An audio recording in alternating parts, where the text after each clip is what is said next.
Hello, everyone, and welcome back to another episode of the Very Cold Lasagna podcast. I'm your host, DylanLasagna, and this is episode number 211 of this icy yet spicy podcast for all the filthy casual takes on the world of sports. And in this episode, we got a lot to talk about in this one because there was a wrestling pay-per-view event that happened this past weekend because it was the biggest party of the summer that was hosted by the WWE down in Cleveland, Ohio. Yes, of all places. And that event was known as SummerSlam. The 2024 edition of SummerSlam took place this past weekend in the land of the skid marks. But was it going to be a skid marks worthy event? Well, not necessarily, because there were actually a lot of things that went down in the land of the skid marks. So we're going to talk about it in this late and kind of out-of-date review as, well, this is going to be a newsworthy Monday Night Raw that's about to go down this coming week. But before we get into this review, make sure to follow the show on social media on Twitter and Instagram at Very Cold Lasagna.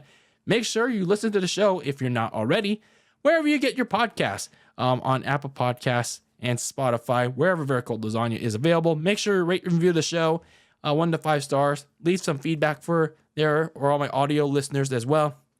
And if you're not subscribed already on the YouTube side of things, if you're watching it on there, make sure you smash the subscribe button, smash the like button, and leave a comment down below for all your filthy casual takes on each and every episode topic for each and every episode. In this instance, it's my SummerSlam review, my thoughts, my opinions on the pay-per-view that happened this past weekend. And I'd like to know your guys' thoughts on all the matches, all the happenings that took place this past weekend. Because we got a lot to talk about with this show. There are certainly a lot of things that happened. So I'd like to know your takes in the YouTube comments, and of course send me a message on social media, and let's have a conversation on there as well.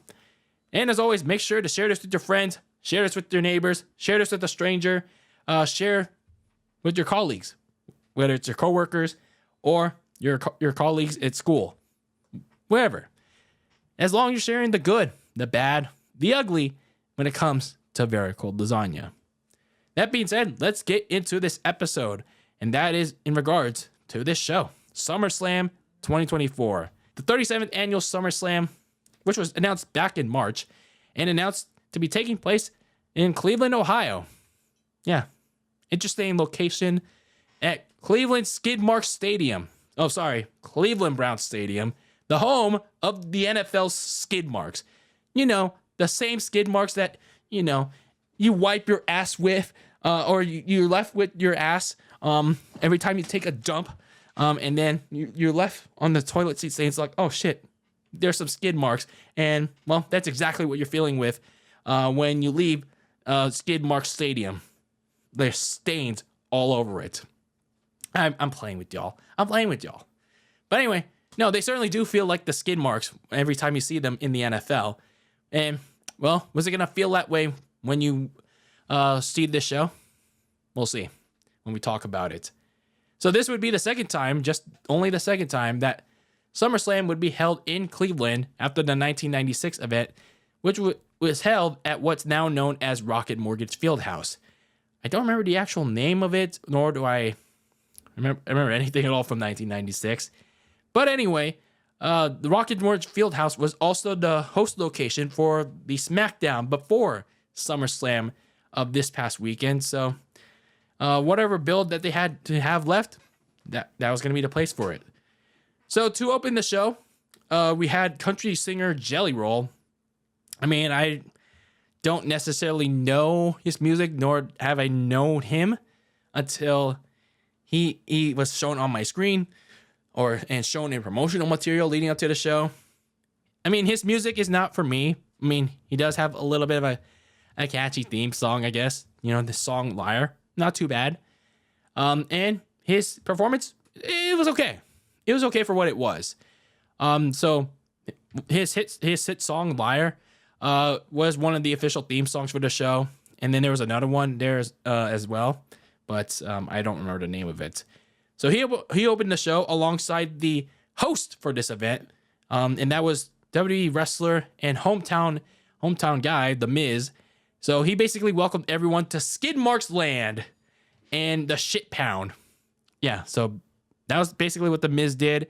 And then we opened the show with our first matchup on the card, which was my most anticipated matchup and my most anxious matchup on the card. The Women's World Champion, Liv Morgan, defending her title against the Eradicator, Rhea Ripley. So this matchup, if you followed me on social media, and I posted one video or two about this, and I should have certainly posted more about this, considering I've been a high advocate for this story.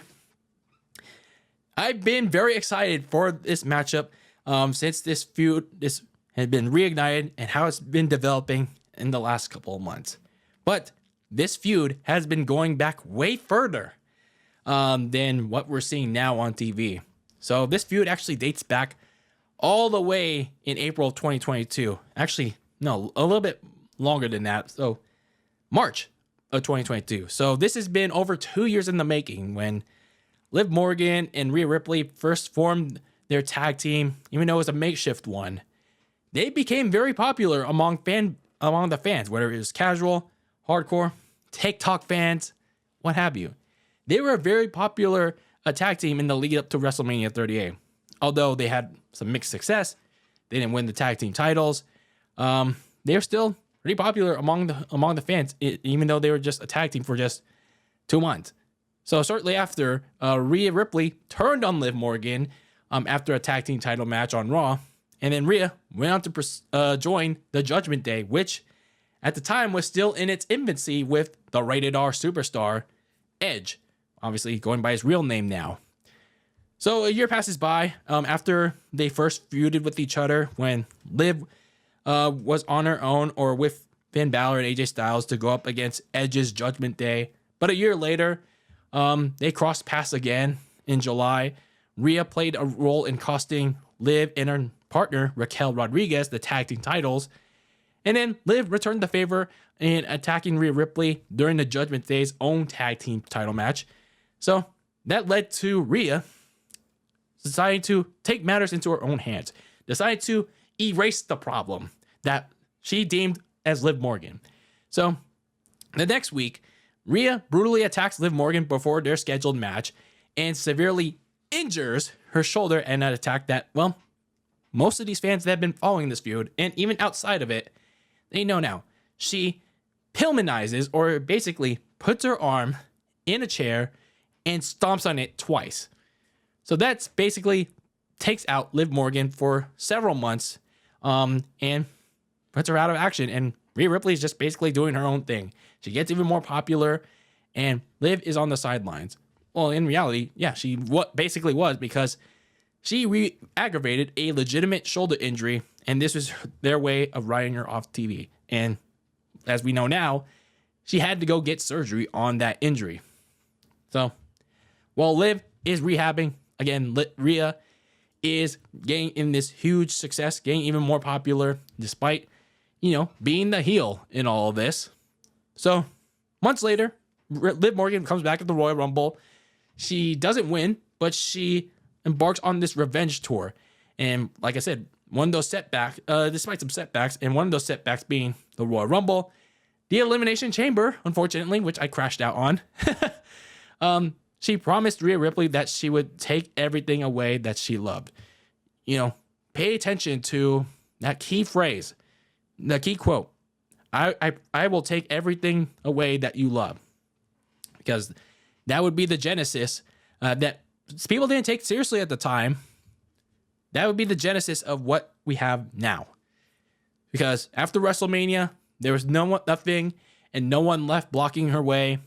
Liv got her revenge tour in full swing. Now, I was a little bit questioning of why that she didn't go after Rhea much sooner, but it is what it is. It's triple nose booking this shit. They could have had Liv do something, like, even though she wasn't on WrestleMania, they could have at least had her do something in the meantime. But anyway, nonetheless, here we are now.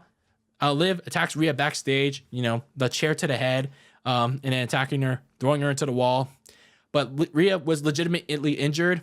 She has to vacate her Women's World Championship. But in storyline context, Liv gets her lick back. She injures Rhea like Rhea did back to her back last year. But now everyone hates Liv for it. For whatever reason, I guess. But anyway, the Liv Morgan Revenge Tour didn't end there. In an opposite reality, it actually was only going to intensify from there. So you have Liv Morgan win Rhea's championship from Becky Lynch next month at King Queen of the Ring. And then it intensifies to an even bigger degree to like interesting heights on Raw a couple nights later, because then Liv starts attacking the one place that Rhea seemingly doesn't have in her eyes, in Liv's eyes, the heart. So Liv starts attacking the heart, beginning with the kiss seen around the world on Rhea's love interest, Dominic Mysterio. You know, Dominic's mommy, or Rhea's poppy, whatever you want to call it. So anyway, Liv kisses Dom. That sets a whole chain of reaction, another ablaze in interest in pretty much a lot of wrestling fans. And that's where things get really freaky from there, in a good way, or good, bad, whatever you want to call it. So Morgan then spends the next month attempting to get freaky, yet closer to Dominic, while also getting involved in his and the rest of Judgment Day's business, but for a reason. In order to gain their trust as part of her plan. What that plan is, I'll talk about it later on. So Liv, she's getting close. She's getting close to getting Dominic to quote unquote fold, because she helps Dominic beat his deadbeat dad, Rey Mysterio, in tag team action. So just when it looks like Dom was going to kiss Liv back and fold, Rhea Ripley, the cock blocker, makes her return from injury, confronts Dominic, and runs Liv off. So the next week, Rhea Ripley challenges Liv for the title that she never lost at SummerSlam. Liv accepts the challenge. But then Liv makes this revelation that she fell for Dominic after, at first, only using him for her plan, to piss Rhea off. But then, she actually fell for him. However true that was at the time, which was only a couple weeks ago, remained to be seen. So obviously, going into this match, which I haven't even talked about yet because there's so much to unpack with this feud, with just the pre-buildup alone. The wild card at play, obviously, is Dominic. Now, some people have been online with the IWC. They have mixed feelings about, this feud being over Dominic. And honestly, when it comes to my opinion, I feel like, yes, there should be a little bit more focus on the title. But at the same time, you gotta if you want to get to the title being the focus, you gotta get this thing with Dominic out of the way first. Dominic is like the last domino to fall if you want the Liv Morgan Revenge Tour to be complete. Because if Dominic does not do the thing, then what are we doing here? Why are we wasting our time with this thing? Even if it did happen, then you still have to address it at some point. It's like, what was Liv gonna realistically do? Especially when you have a Raw Women's division that's a wasteland right now. It's basically a wasteland. Like, Rhea Ripley was injured, and then Becky Lynch was on a break, and she's not even signed at the moment. She didn't re-sign. And then what do you have left? Lyra Valkyria? Oh, the Bird Lady? And then you have those random factions that's going on, like a faction war that's going on between Damage Control, and then what is Sonya Deville's group, and then Lyra and the Party Girls, and that's it. Like you already did the thing with Zelina Vega and Liv, but other than that, that's it. That's all you have. It's a wasteland in that division. So this was basically all you could do. And again, it's helping Liv develop at her character, her gimmick of this seductress, this master manipulator. So yeah, you had to make some sacrifices somewhere. And going back to Dominic, he had to be a key part of this, because not only was there nothing in the Raw Women's division, but it needs to advance the story. So to make this a little bit shorter, the wild card at play is Dominic, and is going to continue to be Dominic until something needs to happen major with this match. So a couple weeks prior to this match, Dominic would publicly break Liv's heart, despite Liv's efforts to try and win him. And Dominic told her that she hated her in front of everybody, in front of the whole world, in front of Rhea. How much she hates her, made her cry. And then, yeah, it is basically telling Rhea that, oh, she chooses Rhea. He chooses Rhea. And then Rhea licked him like a freak. So Liv crashed out in return, burning all his memories with Dominic, and promised to complete the Liv Morgan Revenge Tour and leave whatever was left of Rhea and Dom in the dust. Seemingly, at least, right? Seemingly, at least for both Liv and Dom, right? And for Rhea, too, right? So, yeah, that was a lot to unpack with this feud because there's so much. There was so much of it. So now we could talk about the actual match now that we've unpacked pretty much everything with this story that has become so complex that you have fans creating theories and threads about it much better than Noseman has booked some parts of it, some parts of this story. But I digress. So this match was pretty good. For the match itself, I'll talk about why it was good, but let's talk about this match itself first. Like Corey Graves, I really like that passing mention of the custody of Dominic match from SummerSlam 2005. He was talking about, oh, this wouldn't have happened if the right person chose gain custody of Dominic. So basically he's saying, oh, Eddie should have just won the custody match from over 20 years ago. I thought that was funny as hell.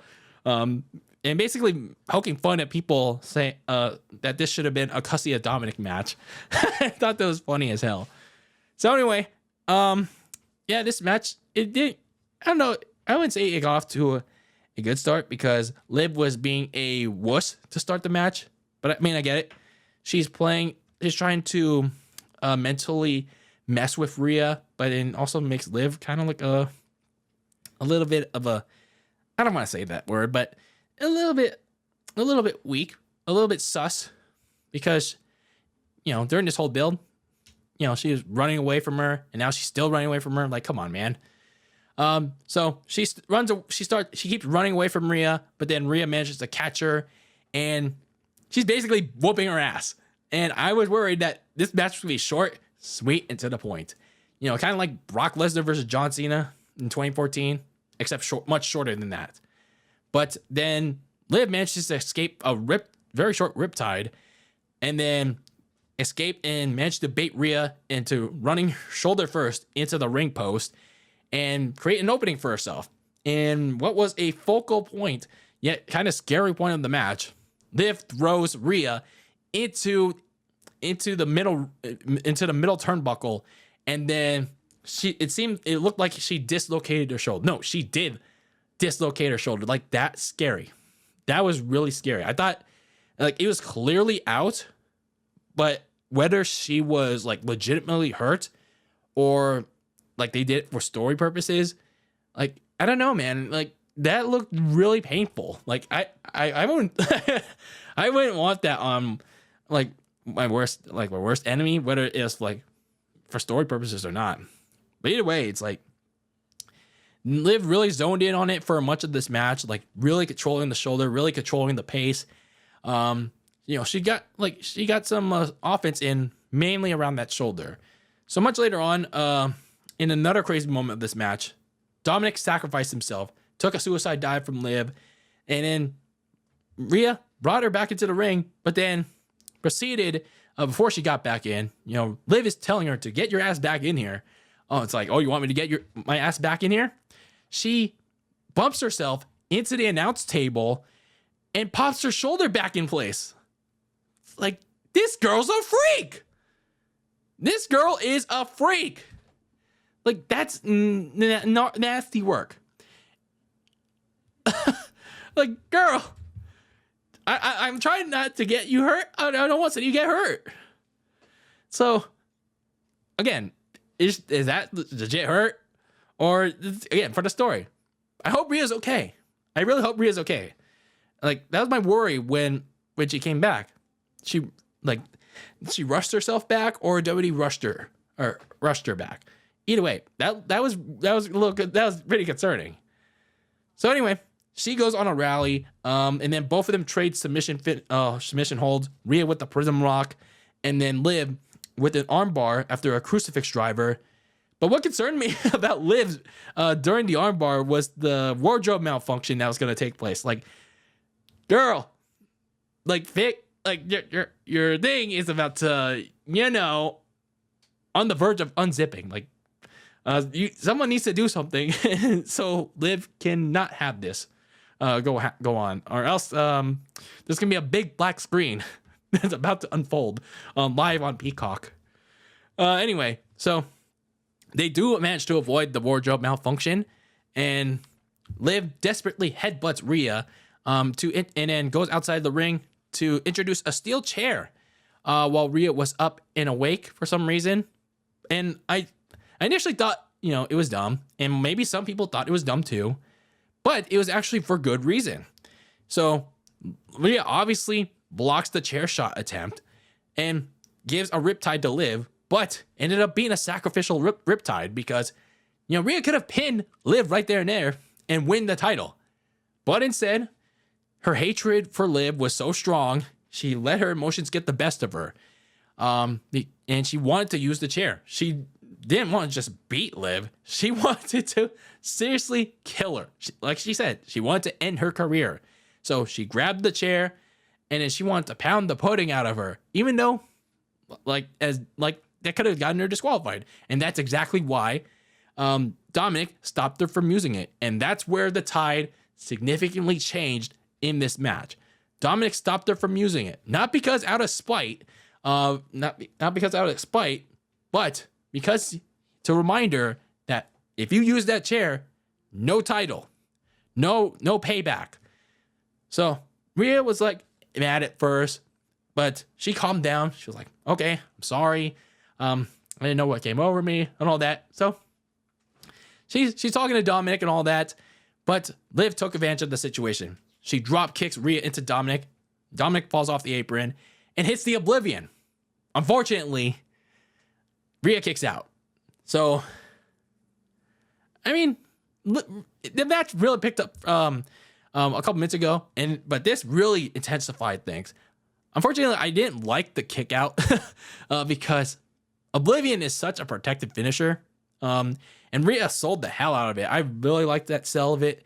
So, unfortunately, it's such a protected finisher though, and I just felt like a kick out like that should have just been more reserved for a bigger stage like WrestleMania. But sadly, I don't know if we're gonna get this feud up to that point, because Noseman, I don't know if he's gonna be willing to stretch this kind of feud any longer than till up to then. So we have to do it here. But as they say though, a soul for a soul, because as Liv is in complete disbelief, she's like, what the fuck? That was my only shot. I don't know what to do. So she's talking to the rep, and she's in complete disbelief, saying, that's two? Dominic is talking to Rhea. She's telling her, hey, you got to get back in this. But as she's talking to Rhea, he slides over the chair ever so slightly. And this is a case of deja vu in Saudi Arabia to try and, as he's helping Rhea. But this time, this was no accident, as Liv once again took advantage of Dirty Dom's distraction, as Dirty Dan is talking to the referee. Liv knocks out Rhea with a second Oblivion onto the steel chair to keep her women's world title. So on a side, before I talk about what happens next, on a side note, she may have lost the protection of her finisher, but Liv once again pins Rhea Ripley after nearly 2 years of doing so. So Rhea was the last person to be pinned by Liv 2 years ago. She did it again. Liv Morgan did it again. So take that. So like I said, sacrifices had to be made. And well, we may have lost the Oblivion streak, but hey, we at least got we snapped another streak. So anyway, Commentary and the crowd were once again confused. Like, what the hell is Dominic doing? Why is he so stupid? Like, why does he have such poor aim? But then when replay came back around, there were no more questions after that, because my man Dominic, he officially became such. He finally grew a set. He has folded like a damn book to Liv freaking Morgan. My man, he picked her up, he made the first move, and he went all in. Right in front of Rhea Ripley, and they went all in. They got all freaky, and then they looked at each other, and they even went full tongue. They even went full tongue on it. They're freaks. They're fucking freaks. And they made Rhea Ripley cry about it till she went to the cows. And you got a new power couple, pal. You got a fucking new power couple in Liv Morgan and Dominic. Dirty Dan, Dominic Mysterio. Wow. Just wow. I mean, we all knew this was coming, but damn. This was grand. This was so grand. I am so happy that this was a thing. But man, before we go even further in how this all played out, this was a good match. Like I said at the start of this was a good match between Rhea and Liv. And why was that? Well, their chemistry together. They have had pretty good matches in the past. Back in 2022, their one encounter in 2023, and now this match. Like, especially Liv, you know, I mean, we already know how good Rhea is as an in-ring worker, but Liv, she has come very far in these last several years. Like, this year, she has really stepped their game up. Sure, some people say, oh, she's still slow. She's still not very crisp. But when you look back at her past work, it's not that good. It's very bad compared to right now. Sure, there are still some things I would like out of her, like a little bit more speed, but everything else, she's hitting them pretty well. She's hitting them pretty well. So I'm very glad that, you know, for all the character work that she's been doing in these last couple months, she has backed that up with a pretty good in-ring performance. So very, very nice stuff here. And I know there's going to be more matches to come. So this match, I think this was not so much focused on the in-ring aspect, more so than the story that needed to be told. There's a lot of story beats that needed to hit home in this one, whether it was Rhea's shoulder, and whether it's too early for her to come back. And then, of course, you have Dominic playing to fold, and whether Liv's heart was still broken and all that. But again, I'm sure they'll have more matches later on, and when Rhea gets back to working more matches, they'll have even better ones. So once Rhea starts getting more reps, granted that, you know, her shoulder's fine, I bet they'll have even better ones. But now, let's talk about what went down post-match. What went down in the final stages of this match? Like, my God, this was so grand. Like, for someone that has really followed this story along, like, probably one of my favorite stories, if not my favorite story since the Bloodline, when they did their Sami Zayn, Honorary Usos stuff, and then you have the Civil War. Before that disappointment at last year's SummerSlam, this story, man, this was like a climax of sorts. Like I wouldn't say match meet yet, but this was great. This was like a great climax to that culminated on on the biggest party of the summer, because when you look at everything that led up to it, besides what we got in the last couple of months, because Liv and Dom were basically bullied by Rhea for the better part of 2 years. Rhea first turned on Liv, and it was kind of disappointing that they didn't acknowledge that yet. Hopefully they do now, that especially what happened with the turn. So Rhea first turned on Liv to join Judgment Day, and then Rhea beat Dominic into submission to join it. So, and you also have to remember that Rhea cost Liv everything. The tag titles, Raquel, and then 6 months of her career because of injury. So Liv lost it all last year, and now they turned it back around on Rhea. It's pretty much emphatic karma at its very finest, and they showed that this past weekend with the reveal that they've been fooling everyone. They especially fooled Rhea. So it's once again served as a reason as why, in my humble opinion, and this pretty much should open everyone else's eyes. Liv Morgan and Dominic Mysterio are not the villains in this story. They really aren't. Because when you think about it, Rhea pounded the pudding out of them. She whooped their ass. So Liv and Dom are just basically returning the favor. And there's a fair argument to be made that there are no real heroes and villains in this particular story. But again, I feel like Liv and Dom are the real heroes because Rhea's been a bully for the last 2 years, and she hasn't shown any signs yet of not regretting her actions, not being remorseful of what she did to them, especially. Like, the only reason why she's the babyface in this is because, well, she's popular. And you could make the case for Liv and Dom, even though their actions seem to be justified and they're popular with the fans. But I don't know, man. It's just like, there's no reason why Liv and Dom are not the villain, are the villains in this story. I'm sorry. This is justified for them to link up and be this power couple, and along with the other certain person to form this trio. We'll talk about that certain person later. So, meanwhile, you have Michael Cole, Pat McAfee, and Corey Graves, who did exceptionally well to sell this as this epic betrayal. Unless if you're Corey Graves, of course. Corey Graves, this two-faced guy, storyline, of course. He was talking about, how Dominic was sliding in the chair, and then as Liv was about to hit the oblivion on the chair to Rhea, he was like, "That's how it's done, Dom. That's how you help out Liv," that kind of way. And then he turns around just, seconds later as Liv goes for the pin. He starts questioning him. He's like, "What's happening? This two-faced guy, like, I swear to you."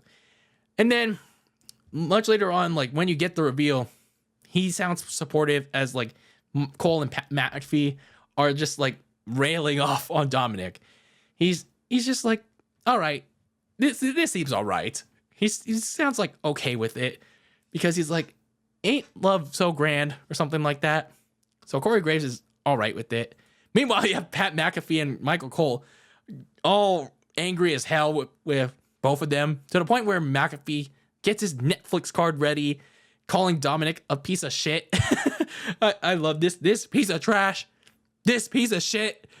Michael Cole gave him his permission to do such, and I loved how commentary really sold this as well. And then, even before then, you didn't really know what Dominic's intentions were in the finish of this match, because they really could have told you into thinking that maybe he really was trying to help Rhea into winning it fair and square by stopping her from using the chair. But then they smartly turned it back around to when he slid the chair back in to redo and redid the finish from Saudi. Only this time, Dominic did it on purpose.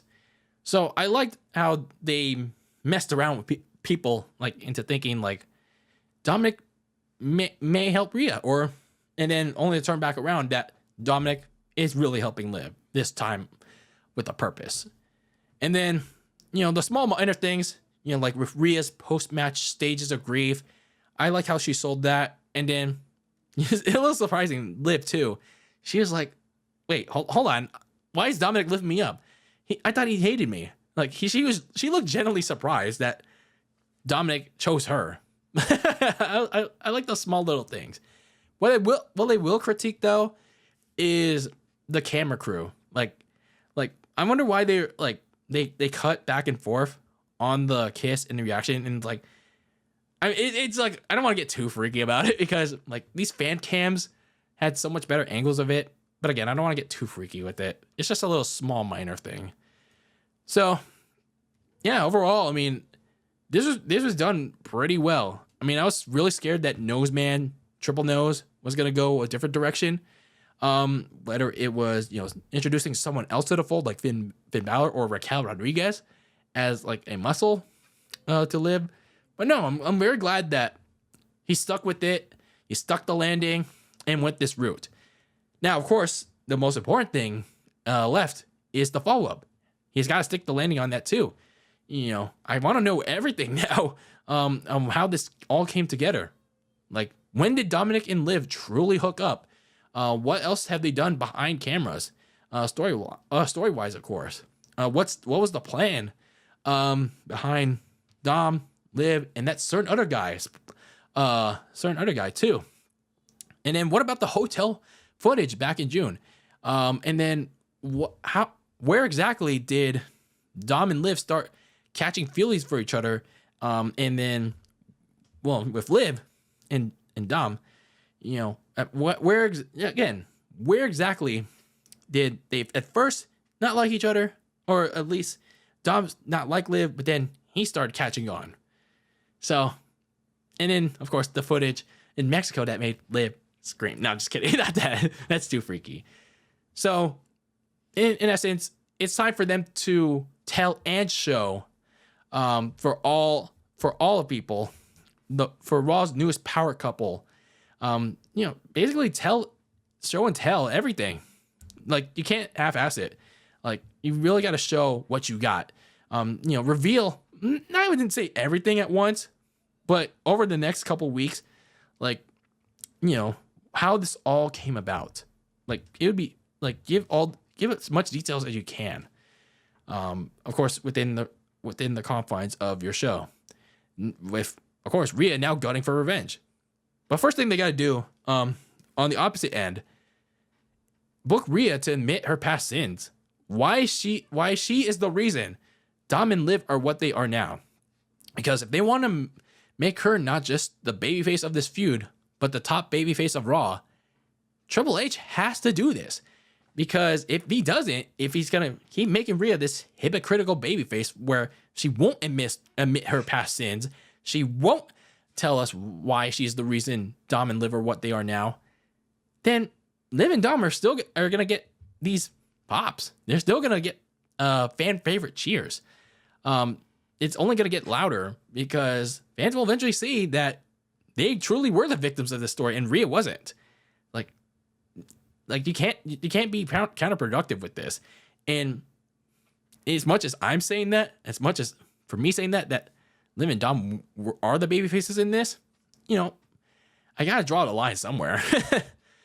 So they also had to eventually address Liv and Rhea's history back from when this all started in 2022, from their tag team and Rhea's initial betrayal, because that was the catalyst that started all this.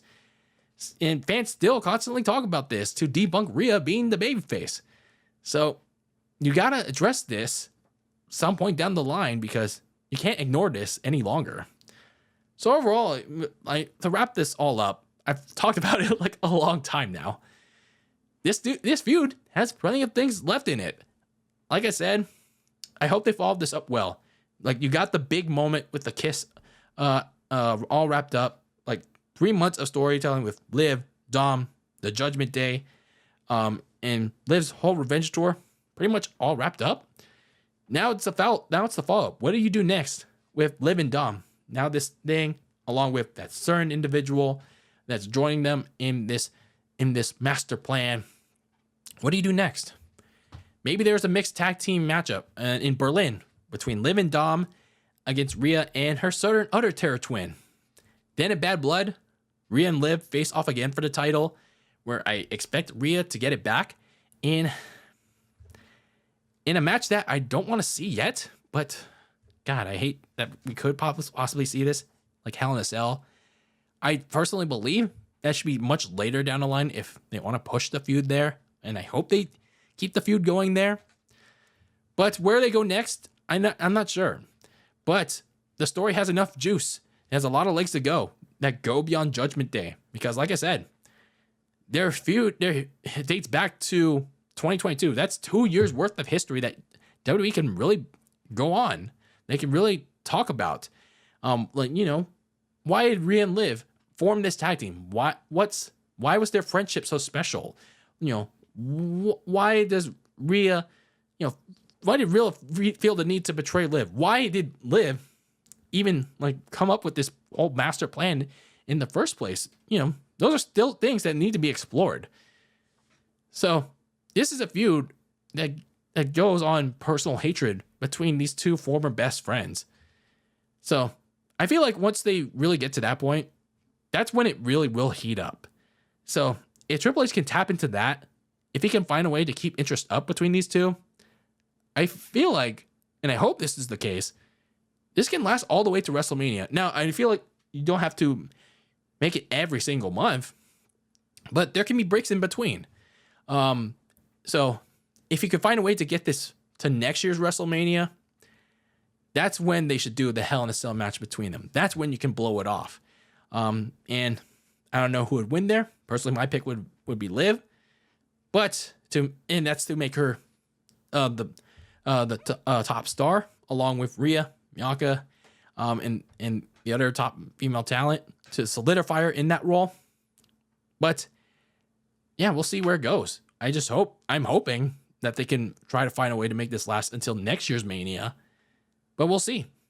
This is going to be really juicy, starting Monday on Raw, and I'm all for it.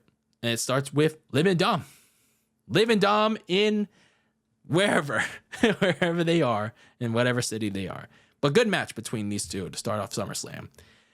So finally moving on, after talking about all that, we had the Intercontinental Champion Sami Zayn taking on Braun Breaker. So this is a rematch from Money in the Bank, which inexplicably Braun Breaker lost that match, but he continued to go on a warpath on Sami Zayn in order to get a rematch for that title. So he managed to get such 2 weeks later, after Money in the Bank, when he defeated Ilja Dragunov via referee stoppage. So he got his rematch, and I was thinking to myself, if Triple Nose is really that stupid and had Sami Zayn win here, it's over for Braun Breaker when it comes to getting title defenses and kind of key storylines for the moment.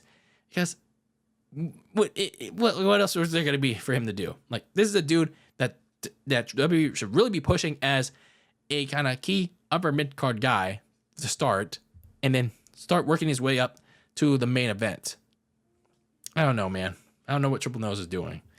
But that was they did a 180 on the Money in the Bank match, and it is exactly what should have happened in Toronto, because despite some offense from Sami Zayn, Braun Breaker beat the holy brakes out of him in a relatively short match. The finish saw Braun Breaker kick out of a Blue Thunder Bomb, but when you have Sami going for the Haluva kick, Braun Breaker countered it with a nasty-ass spear, and then doubled on it with a rope-to-rope spear to dethrone Sami Zayn, and got what he should have gotten a month earlier. But alas, Braun Breaker is finally your Intercontinental Champion. Well-deserved, well-earned. And now, of course, the follow-up. It'll be interesting who else challenges Braun Breaker for the title, what kind of storylines he'll be in. And I just hope Triple Nose books him well, because, winning the title is easy enough. But, the follow-up, defending it, and actually having meaningful storylines is going to be the next challenge. But congratulations to Braun Breaker. Dominated as he should have. And we'll see what he goes from there. So next matchup we had was the other mid-card title, and that was the United States champion, Logan Paul, defending against L.A. Knight. Yeah. I thought this matchup was going to be at WrestleMania a couple months ago, but unfortunately, here we are now at the summer WrestleMania, SummerSlam. So speaking of WrestleMania, since after that, LA Knight has been seeking a title match against Logan Paul for his title, but Logan Paul turned him down each time for not being at his level, for being a wannabe of him. So LA Knight took things to a different level to get under Logan Paul's skin. He broke into his home in Los Angeles, lounging at his pool, and pinned him too to qualify for Money in the Bank like a month ago. So LA Knight, he managed to also get get Logan Paul to crack with a contract signed and sealed for their match at SummerSlam, and he insulted him a little bit too. So that's what Logan got him to sign, and here we are now. And also the night before SummerSlam, LA Knight went full GTA 3, GTA Vice City, GTA San Andreas. He stole Logan Paul's prime truck, which you can't really see out of. Like, why the hell are the windows like all blue? But anyway, that's what it was. And honestly, what began a string of unexpectedly really good matches, this was my match of the night. I'm not going to lie to you. This was really damn good. I really didn't expect this to be that damn good, because when you look at Logan Paul, yeah, he's doing a lot of dumb shit. He says a lot of dumb shit. But when what you can't deny is that when you look at him when you see him as a wrestler, there's no denying that this is the best celebrity wrestler that WWE, if not all of wrestling, has ever had. He's like really dedicated to it, and he's really pulling out different moves like each and every match. He's like really improving, and it's like, I'm like, damn. Like, why can't you wrestle more, man? I mean, I get you have all these other outside commitments because you are a superstar outside of it, with YouTube, Prime, and all these other endorsements. But it's like, man, I wish he would be able to show up more, and I wish WWE could force him to show up more, because yeah, this United States title run has been massively underwhelming. I don't even know underwhelming is even the right word for it, because there's even worse terms I can use. So anyway, LA Knight. I know a lot of people are gonna shit on him. A lot of people will call him, oh, he's just a cosplay version of a certain individual. But LA Knight, man, this match was his best one by far in his WWE run. He's not just the one-trick megastar that people have mocked him for. He was very physical, very aggressive, brought out some different moves in his bag, like the TKO, not the company, the TKO neckbreaker on the announce table, and even using Matt Hardy's side effect. Pretty damn impressive. And the crowd too. They really brought the energy in this one. Like two red hot guys, and that resulted in a red hot crowd for this one, where they showed absolutely no love lost for Logan Paul, for so much adoration though for LA Knight. And that wasn't even the best part of it. Funny thing was, the match didn't even start right away, because Logan Paul attacked LA Knight during his entrance, and they were brawling all over ringside until that TKO neckbreaker from LA Knight. And that's when the match started, when he brought his ass into the ring to get it going. And then it was pretty much substandard from there. They trade some momentum. And then when you get Logan Paul back on the offense, hits this pretty ass springboard moonsault. It was like he's stepping forward, and then he turned backwards, and then he did the moonsault. Like that was damn cool. That was like seamless. Like that was pretty as hell. Like he continues to impress you. So like it just shows why he belongs. Like it's like so much that you can't even describe it. So later on, Logan does hit the one lucky punch, the titanium punch on LA Knight, but Knight somehow kicks out. So that was kind of the theme of the night, finishers that get kicked out of for the first time. I'm not sure if Roman Reigns kicked out of it at first, but someone can correct me on that. But first it was Liv Morgan's Oblivion, and now it's Logan's one lucky punch that got kicked out for the first time. I don't know, maybe Roman Reigns did it back in Crown Jewel, but I don't know. Someone can correct me on that. But anyway, Logan then tried to go for the frog splash, but LA Knight did his Pat McAfee superplex, jumping up all the way to the top rope and then doing the superplex. But this was kind of scary. He didn't get all of it, because it looked like he was trying to get that momentum on Logan, but then it turned into a fisherman superplex, and then it looked like Logan landed kind of weirdly on his head. So that was really scary. So then the end of the match saw LA Knight stopping Logan's cronies from giving him the brass knuckles. But then MGK provided Logan his own brass knuckles in the form of a chain. So Logan did use the brass knuckle chain on LA Knight, But then LA Knight caught the buckshot lariat into the blood force trauma to finally win the United States Championship. And God, was this finally overdue for LA Knight? And it's about time. Like, fuck. Like, I'm just happy. I'm really happy that LA Knight is finally a champion. And I know I said in the past that, sure, he's going to win a championship at XXX time, but it kind of has a feeling of too little too late. And sometimes, even with this, it might feel that way. But this match, though, it really silenced a lot of the doubters, hopefully. And I hope LA Knight continues to do that, because this match was so damn good. While I said, while I get, Triple H said something about patience is reward to those that wait at last year's SummerSlam. Again, at some point, he needed to pull the trigger on him because people were going to lose interest, especially if he had lost again. He's been losing all these big matches, whether it is Money in the Bank last year, the title match against Roman Reigns at Crown Jewel, the Fatal 4-Way this year at the Royal Rumble. He needed to win a major match, and he really needs to win this one. So, Knight, in all honesty, he had to wait much longer than Liv, Nia Jax, Braun Breaker, so many others to get rewarded. And yet, he has so much talent in the world, yet he either got robbed or slighted in the last year. It's disappointing, man. Like, I don't know what Triple H had against him, but he's finally waking up. So I'm just very happy that Triple H finally pulled the trigger, and both Knight and Logan Paul put on the best in-ring match of the night. Yeah. So LA Knight is your United States champion, and the revolution rolls on. So then we had the WWE Women's Champion Bayley take on the Irresistible Force and the Queen of the Ring, Nia Jax. So as the winner of the 2024 Queen of the Ring, Nia Jax earned herself a women's title match against Bayley at SummerSlam.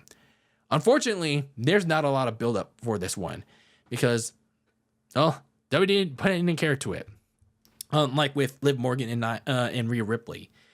So basically, all this build was Nia Jax dominating and asserting herself whenever she got in contact with Bayley.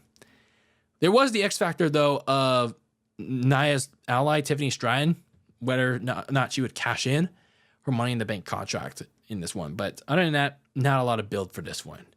But I will say, this was the second straight match for not much build at all.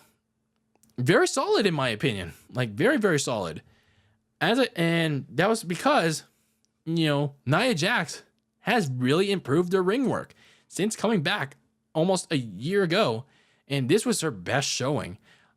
She's already put 2 good matches, and this was only her second pay-per-view match, the other being the one against Rhea Ripley, but she put on a really good performance. This was her best showing out of the 2 because she's moving well. She's putting on these surprising moves like the flipping senton on Bayley, selling whatever she could for her.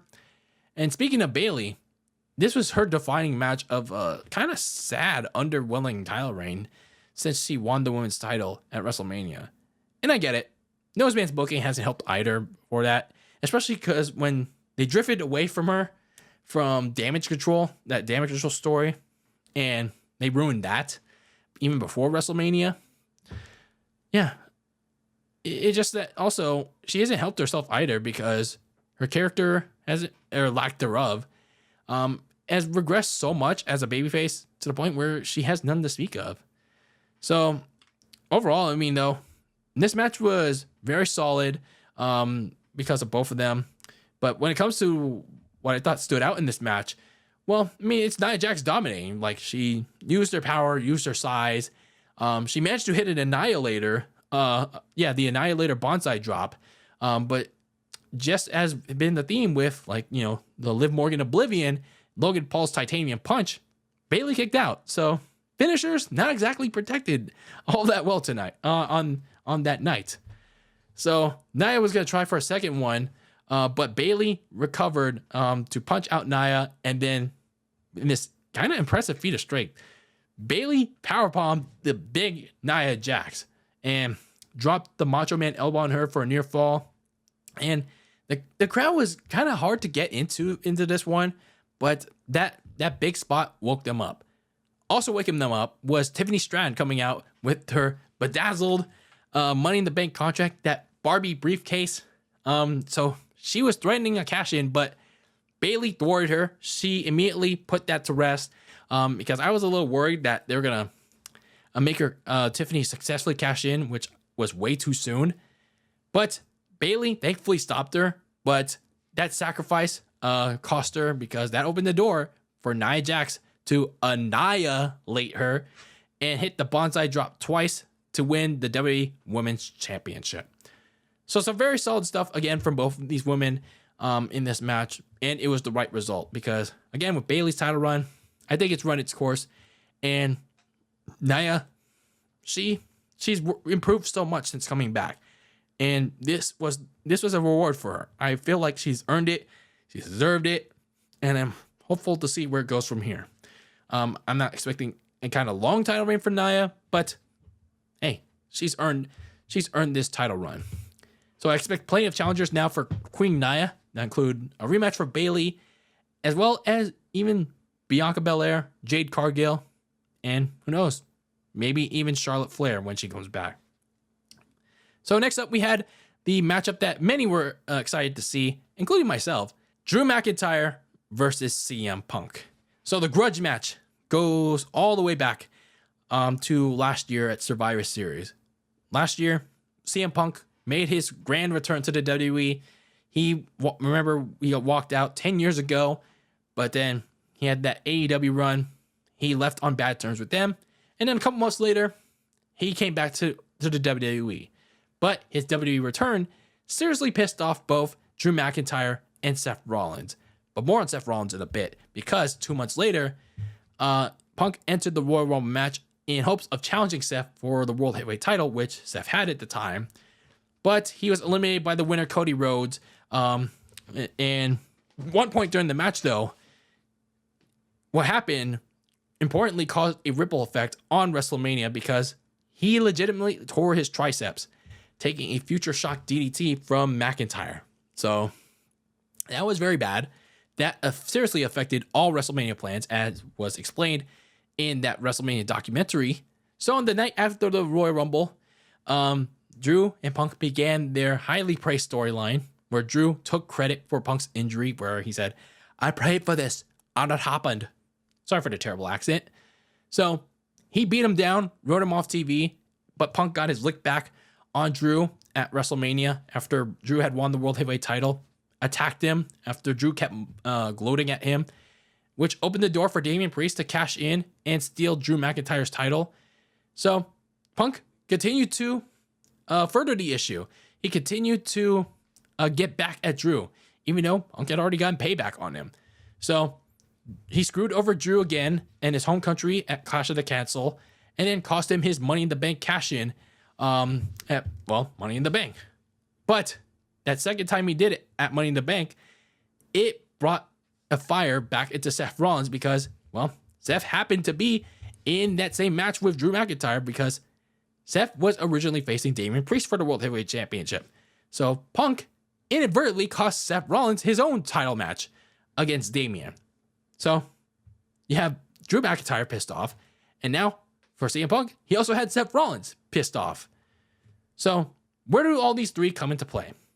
Well, after 3 weeks of delay of Drew's suspension, General Manager Adam Pearce finally made Drew McIntyre versus CM Punk, who was now medically cleared, official for SummerSlam. But now with the twist of Seth Rollins being the special guest referee. The thing I didn't like about this particular part, though, was that, when they did the rules part on the Raw before, they didn't really explain it all that well. So I was a little worried how this was going to go. But the match was still very good when it came from a storytelling perspective. Again, I just wish, during the match at times when it progressed, I wish that this would have been a no DQ type of match. I was clamoring for an unsanctioned match because, with a feud like this, that was like a lot of blood boiling, a lot of verbal jabs at one another. a lot of how many times that Drew has been getting screwed over by CM Punk and then Punk getting injured by him. You would think that, for a personal feud like this, there would be some type of no DQ type of stipulation. But no, it was just Seth Rollins as a special guest referee. But, I mean, there were times where Seth, disregarded, regular referee rules, but then he brought him back in. It was it was a little funny when he was just letting them beat each other up at ringside. But then there's also times where it is a little tad inconsistent. But, I mean, other than that, the storytelling was very good. In this one with, their hatred for one another and some teases for the future. So when we look at the match itself, Drew is pretty much dominating CM Punk in this one. But when you get to a point where he was going to use a chair, Seth refused to let him use it. And then when he got the chair, he nearly hit CM Punk by accident. So it pretty much recreated SummerSlam 1997 with when Shawn Michaels accidentally hit The Undertaker and Bret Hart ducked it, which that chair shot was meant for him. And then Shawn Michaels was forced to count the 3 in favor of Bret Hart. So Punk reversed the Claymore, and he started to rally back. He locked an Anaconda Vice on him. Drew managed to escape it. Punk managed to briefly get his bracelet back, only to immediately to lose it because of a Claymore from Drew. And then we even had a rep bump with Seth after Punk confronted him over picking up the bracelet, even though Seth was saying, hey, I'm just clearing the ring. I had to put it somewhere. So Punk got pissed at him, even though thinking that Seth took the bracelet. And then Drew bumped Punk into Seth. Seth goes out of the ring very briefly. Punk does hit the GTS on Drew, but the Seth bump meant a delay in the count, which meant a near fall, and that pissed off CM Punk. Punk began arguing with Seth, hey, you got to do your job. And then Seth was getting pissed off. He had enough of CM junk pissing all over his ring. And Seth started letting him know his hatred. His hatred for Punk started to shine. So he started telling him, you got to focus on this match. And Punk seemingly started to focus on Drew again. But then he pulled Seth in for a go to sleep. And then that began his downfall. Because Drew kicked him in the dick and hit one last Claymore on Punk as Seth slowly and hesitantly counted to 3.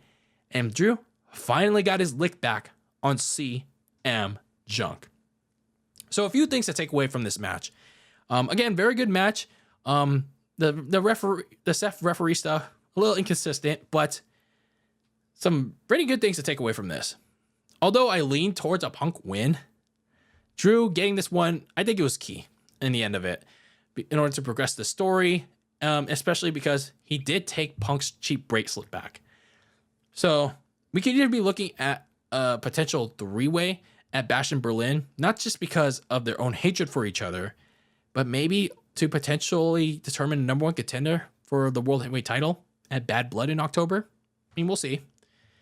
So you also had potential seeds being planted for Seth Rollins and CM Punk at next year's WrestleMania, but it's so far away that we don't know what the plan really is.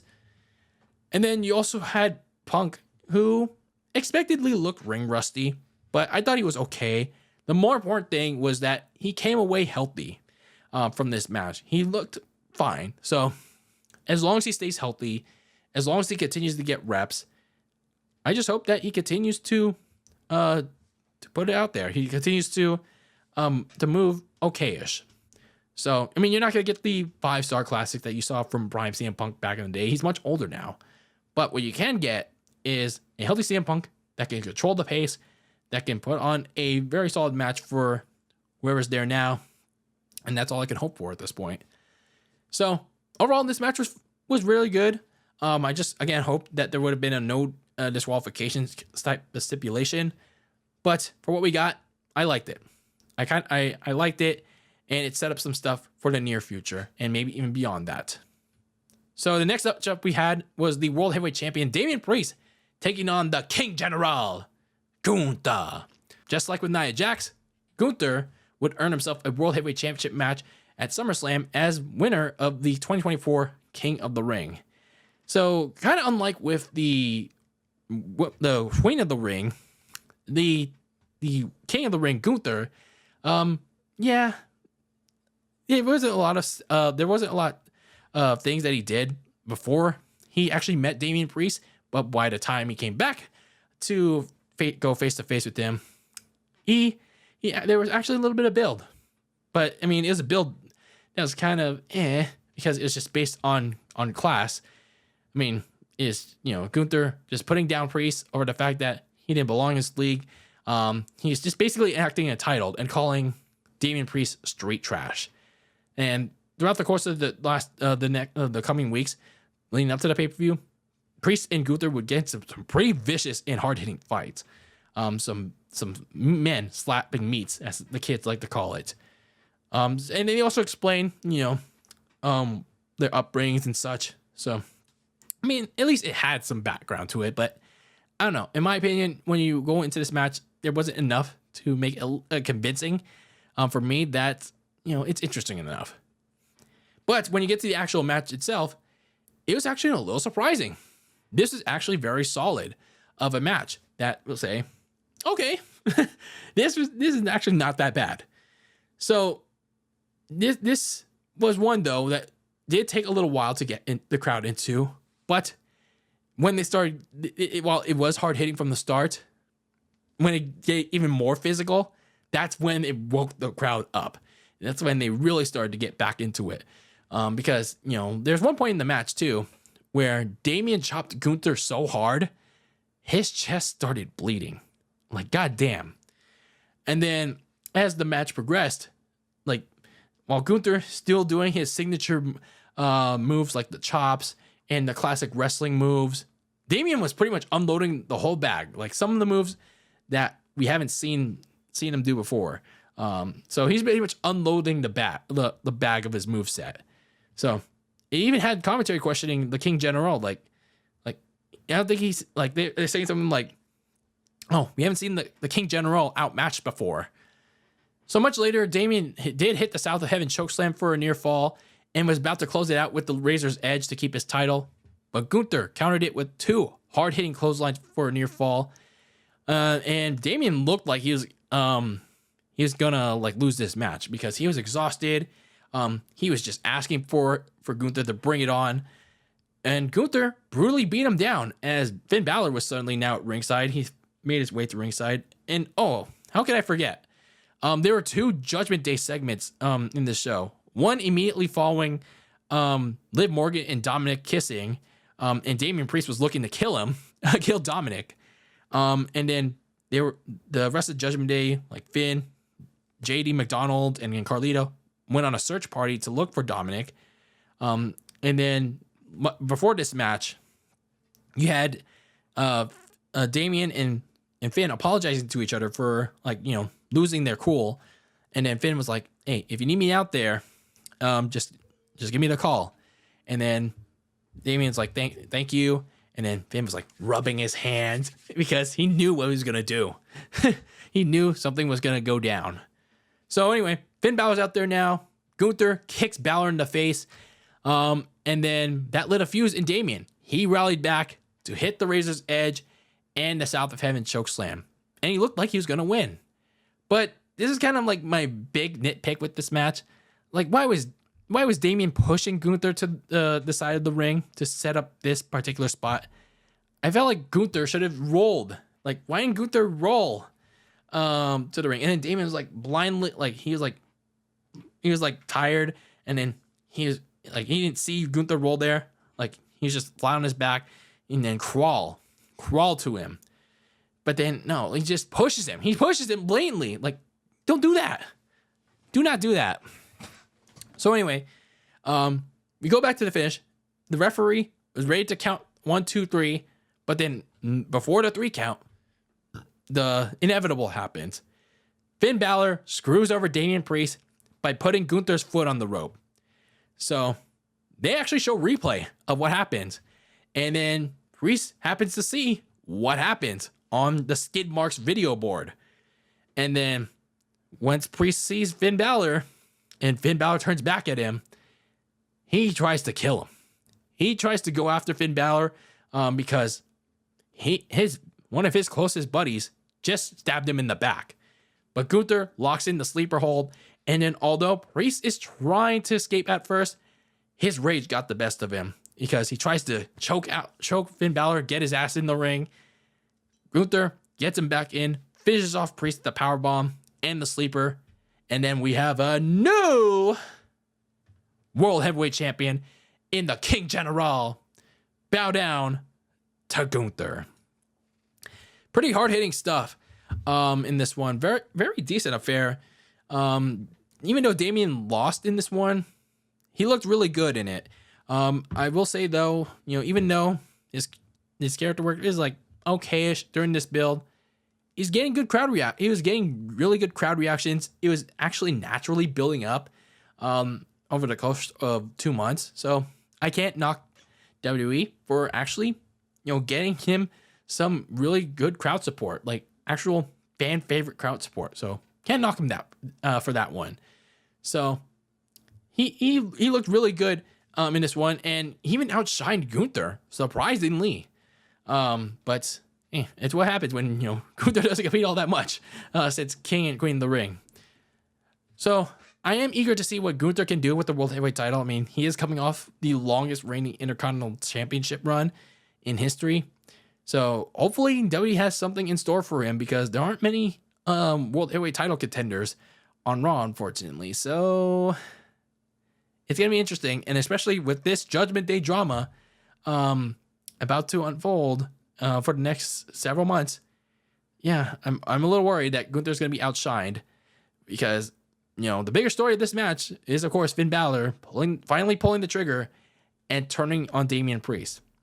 So a little interesting because, a year of on and off tension and 2 months of sus activity by Finn, it finally paid off. It finally paid off here.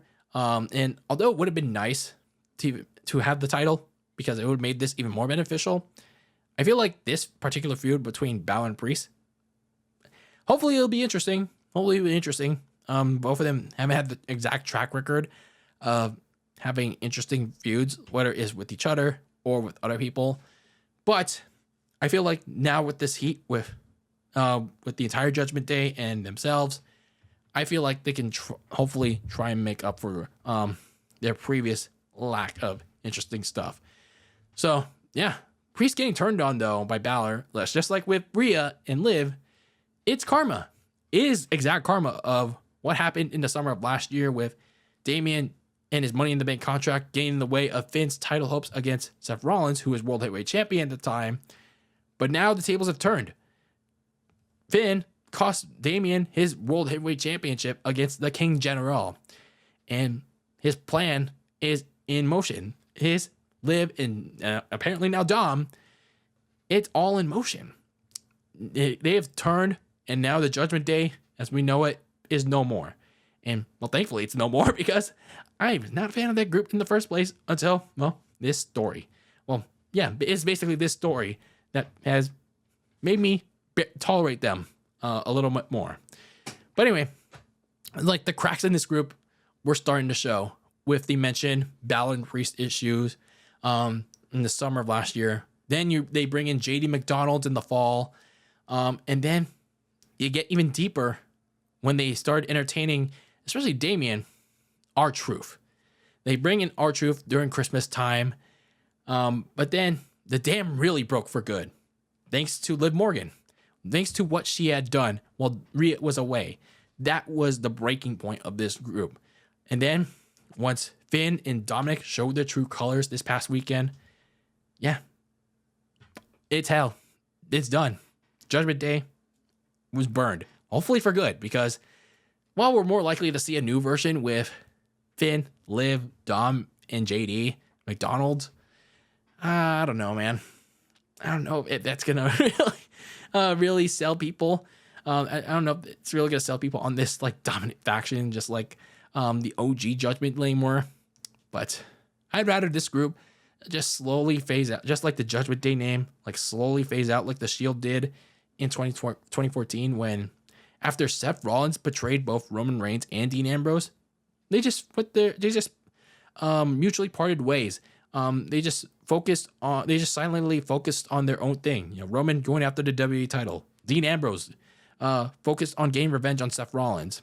I just hope they focus on that more, rather than, you know, go out start this new iteration of Judgement lame. Because they look like a lower mid-card group, to be honest. Especially with JD McDumbass. Do we really want that? Like, I don't know, man. I feel like the only star power in that group would be Liv and Dom. Like, let's be honest. Either way, this was a long time coming for Damian and Rhea, who well deserved this karma, let's be honest, for their mistreatment of Balor, Morgan, and Dominic. And now it bites them in the ass. So, to put a bow on this Judgment Day drama for this review, I can only imagine Edge, you know, the creator of this group back in 2022, he's somewhere smiling on the outside looking in, you know, in AEW land. He's looking at the chaos that's unfolding at the creation he once tried to destroy in 2023. He's just smiling and laughing, and maybe even proud of Liv Morgan too for destroying what he created. It's a sight to behold. So anyway, before the main event, we had this segment between Awesome Truth, Jelly Roll, and 8-Town Down Under, where the, Miz and R-Truth announced the attendance for SummerSlam of around 57,000 fans. Levi Stadium would have gotten more than that, by the way. And then you had Austin Theory and Grayson Waller come out and spat out some truth bombs about the skid marks. And then they made fun of Jelly Roll. So I wasn't really interested in what Jelly Roll had to offer, but I mean, he did hit a big ass chokeslam, a nice chokeslam though, on Austin Theory. And then they gave him the 15 knuckle shuffle on Theory. Grayson Waller dipped, by the way. And then, yeah, that's pretty much it. I mean, again, Levi Stadium would have gotten more than the attendance that Skidmark Stadium would have gotten. But yeah, hopefully they bring SummerSlam here. Okay. Then we get to the main event. We had the WWE Champion Cody Rhodes defend his title against the fake-ass Tribal Chief Solo Sikoa in a Bloodline rules match. The Tribal Chief, the fake-ass one, Solo Sikoa, he's basically been running roughshod over SmackDown since taking over the Bloodline from Roman Reigns. He went on leave since WrestleMania, and Solo was rebuilding the Bloodline in his vision over the next 3 months, which included kicking out Jimmy Uso and Paul Heyman in favor of Tama Tonga, the infamous Tonga Loa, and Jacob Fatu. So basically turning the Bloodline into a meme. So Solo had been recently targeting WWE Champion Cody Rhodes, so revisiting the Bloodline stuff with him. And then he went on to pin him 3 weeks after Clash of the Castle in a 6-man tag team main event at Money in the Bank. So Cody Rhodes accepted Solo's challenge for a match at SummerSlam, and then the SmackDown before the pay-per-view, for some reason, they decided to make this a Bloodline rules match, like literally out of the blue. But this was a cop-out. I feel like this is a cop-out for one particular return for this main event. So we'll get that when we get there. But man, this match was this is not particularly exciting at all. Because this was 20 minutes of standard stuff. Like, it really was. I don't know. Maybe it was me forgetting, or like it was just me thinking, like, why isn't anything happening? It was like a standard wrestling match. It's no disqualification, yet you're wrestling like there's rules in it. Like, what are we doing? Like, Solo, he's the one that said Bloodline rules, yet why aren't there any weapons? Like, why isn't the rest of the Bloodline there? Why isn't the meme Tongaloa right there with you? I don't get it. Like, I don't know why it took so long to get the ground running with done. So after like what felt like 20 minutes of Bloodline rules not being taken into effect, in came in Tama Tonga and Tongaloa to attack Cody after he hit the crossroads on Solo. Then came in Kevin Owens and Randy Orton making their grand return to even the score. And even despite their own 3-1 attack on the fake ass Tribal Chief, Solo kicked out of the crossroads. So yeah, again, protection of finishers on the show, not exactly there. Once again, Liv Morgan's Oblivion, Logan Paul's one lucky punch the Annihilator, not protected. And now the Crossroads wasn't. So anyway, Randy Orton and KO chased out the Tongans out the stadium. And then Cody Rhodes decides to unleash a steel step assault on Solo. But then Solo countered with a spear out of nowhere for a near fall. And then Cody Rhodes was about to finish the trifecta, the Crossroads trifecta on Solo. But then Jacob Fatu appeared out of nowhere, hit the prettiest Samoan moonsault ever. But then Cody kicked out when Solo pinned him, or when Solo got dragged to pin him. So in response, Jacob dragged Cody's ass onto the announce table and then hit the belly flop, or the Samoan splash, or whatever you want to call it, onto Cody through the announce table. But he injured his leg, and thankfully, dirt sheet reports are saying that Jacob Fatu is fine. He's just selling it. So hopefully it stays that way. But then once Cody and Solo get back in the ring, Cody looked like he's done with the Samoan spike, but Cody counters it into a desperation Cody cutter, and then both men are down. So it looks like we could get a non-finish here. But then Daddy's home, baby! Daddy Roman, the real Tribal Chief's music hits, and out he came. He marched down the ring, Roman with its new tagline, OTC, Original Tribal Chief, and he looked like he was gonna clock Cody out of his socks, but instead, he decked out Solo with a well-deserved Superman punch and speared his fake ass into oblivion. No Liv Morgan pun, by the way. As Cody looked on, he was just like, the fuck, man? So Roman, the real Tribal Chief, is back. Gave Cody one last nod before leaving. So Cody picks up Solo for one last Crossroads and puts away the fake ass Tribal Chief for good and keeps his WWE title. And yes, Daddy Roman is back to take his place atop SmackDown, whether he's champion or not. And part of me does feel bad for Cody a little bit, because sure, he's been red hot with this finish the story stuff, his growing popularity, and yeah, his booking as champion and the storylines around it has not exactly been spectacular. But I mean, again, he's still relatively popular. But SummerSlam showed that Roman is level above, no pun intended, him and everyone else in the WWE. With the reaction he got, the social media numbers at an all-time high, and his return merch nearly selling out. Like the custom-made belt commemorating his long-ass reign, it sold out instantly. So Cody is unfortunately going to get overshadowed by Roman and the OG versus new Bloodline story, and eventually the final boss, The Rock, when he comes back. But I mean, I still hope that he and his booking and Triple Nose managed to find a way to keep himself popular with fans, like keep him in the back of their minds.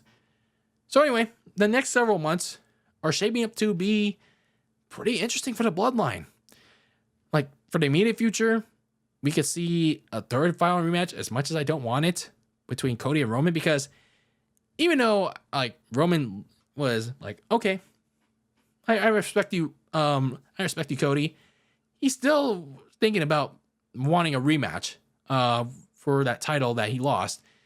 He still thinks he's owed a rematch. So maybe we could see that at Berlin, where Solo could cost Roman that rematch, and that sets up their first of what could be two matches down the line. But we get the first matchup at Bad Blood, and then later on, we get the War Games matchup that I personally want to see. OG versus New Bloodline in there in Vancouver, where we could see the final boss, The Rock, show up and show his true colors on Roman. And then we'll eventually get the final stop, which should be Rock versus Roman, not Rock versus Cody. Roman versus The Rock, because you got to pull the trigger on that eventually. Like, you're running out of chances to do this match. So it has to be Roman versus The Rock at WrestleMania in Vegas next year. So overall, I'm excited. I'm excited that Roman is back. Hopefully, he'll make a little bit more appearances now that he's basically his own champion, whether he actually has the belt or not. But either way, he's coming back to pretty much a a family that's pretty much now destroyed, a bloodline that he's basically has taken away from him. So I'm hopeful that he shows up on SmackDown, on this upcoming SmackDown, see what he has to say, and well, we'll see where we go from there. So overall, with this SummerSlam, I mean, I thought I was only gonna be excited for just two things for this show, with the Liv and Rhea stuff and Dominic stuff, and then Roman's return. But I gotta say, this show really surprised me. I mean, it wasn't the perfect show by any means, but I feel like there were a lot of story beats that were told, some good in-ring action, and I feel like WWE finally put together a really strong show in what feels like a good while. Like, I can't remember the last good WWE show. Like, maybe, I'd say maybe Money in the Bank last year, or Backlash last year, or maybe WrestleMania last year. I don't know. Either way, this felt like a really strong show in what feels like a good while. It had the right results. Again, advanced and created new stories along the way. And yeah, some people, they find some of these things predictable, but when it came to this show and the stories that were going in and coming out, it was a good kind of predictable. And I can rag on WWE for being a little too predictable, but for this kind of predictable, it was a good one. Now, the most important thing, obviously, like I allude to with a couple of these stories in this review, is the follow-up. So I'm hopeful that Triple Nose can properly follow up all the key things that happened on this pay-per-view onto the weekly product going to the next pay-per-view, which is Bash in Berlin, and then, of course, later on, Bad Blood. Especially, with the story that I'm most interested in, Liv, Dom, Rhea, and that entire Judgment Day implosion, as well as over on SmackDown, the return of Roman Reigns. So I'm interested to see how these two stories unfold, as well as a couple of these other side stories that are a little bit under the radar for right now.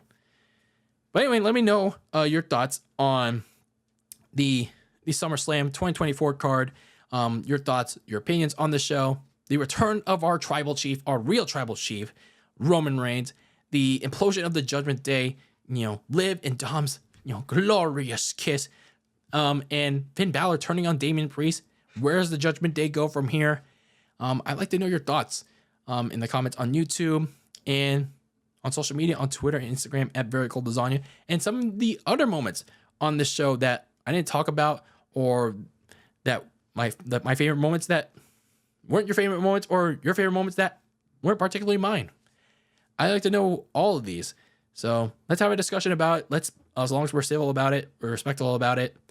And yeah, I'm interested to see how things go going forward, especially we're heading towards the fall compared to last year.